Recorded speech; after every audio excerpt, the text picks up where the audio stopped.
এবিধ গছৰ গুটিয়ে আপোনালোকৰ জীৱন সলনি কৰিব পাৰে। ভিডিঅ'টো প্ৰথমৰ পৰা শেষলৈকে চাই যাওক। যদি ভিডিঅ'টো চাই ভাল পায় প্লিজ ভিডিঅ'টো শ্বেয়াৰ কৰিবলৈ নাপাহৰিব। লগতে ভিডিঅ'টো হেৰাই নাথাকিলে ছেভ কৰি ৰাখিব আৰু লগতে যদি এনেকুৱা নতুন নতুন ভিডিঅ' চাবৰ বিচাৰে তেতিয়া ইউটিউব চেনেলটো ছাবস্ক্ৰাইব কৰিবলৈ নাপাহৰিব।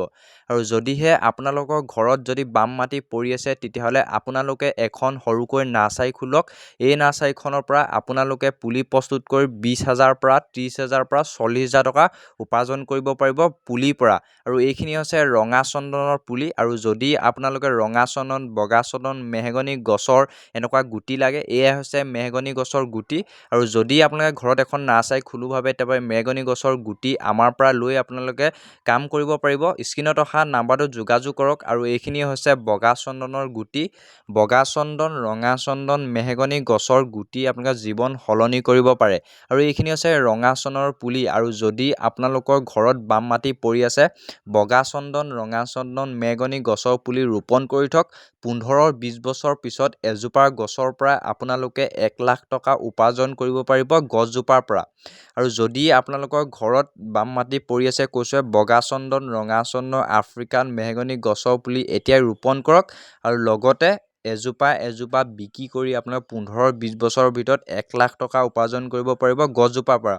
যদি আপোনালোকে এই কাম কৰে তেতিয়া আমাৰ লগত যোগাযোগ কৰক। কেনেকৈ কৰিব সম্পূৰ্ণ আমাৰ পৰা গাইড কৰা হ'ব। আৰু লগতে আপোনালোকক কি বস্তু লাগিব আৰু কি মাটি লাগিব সেইখিনি আমি গোটেইখিনি সম্পূৰ্ণ আমাৰ ফালৰ পৰা গাইড কৰি দিম। আৰু যদি আপোনালোকে কৰোঁ বুলি ভাবে কৰিব পাৰিব। লগতে এনেকুৱা এখন ধুনীয়া গ্ৰীণ নেট কিনি ল'ব লাগিব।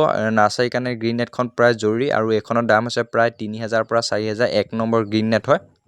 আপোনালোকে এইখন লৈ লওক আৰু ধুনীয়াকৈ এখন নাৰ্চাৰী খোলক। বগা চন্দন, ৰঙা চন্দন, মেহগনি গছৰ গুটিৰ পৰা আপোনালোকে ভাল এটা উপাৰ্জন কৰিব পাৰিব পুলি বিক্ৰী কৰি। আৰু যদি লাগে এতিয়া স্ক্ৰীনত অহা নাম্বাৰটো যোগাযোগ কৰক। এইখিনি হৈছে মেহগনি গছৰ অৰিজিনেল গুটি।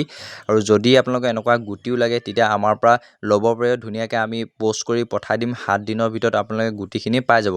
আৰু লগতে আমি কেনেকৈ পঠাওঁ সেইখিনি আমি ধুনীয়াকৈ গাইড কৰি দিম।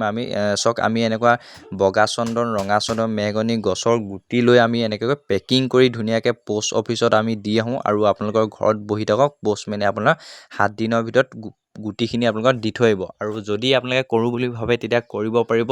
আৰু কম উপাৰ্জনত কম মূলধন আৰু অধিক উপাৰ্জন কৰিবলৈ হ'লে এইটো কাম কৰক। আৰু যদি আপোনালোকে কৰোঁ বুলি ভাবে 100% এদিন নহয় এদিন ছাকচেছ হ'ব। আৰু যোগাযোগ কৰক সোনকালে।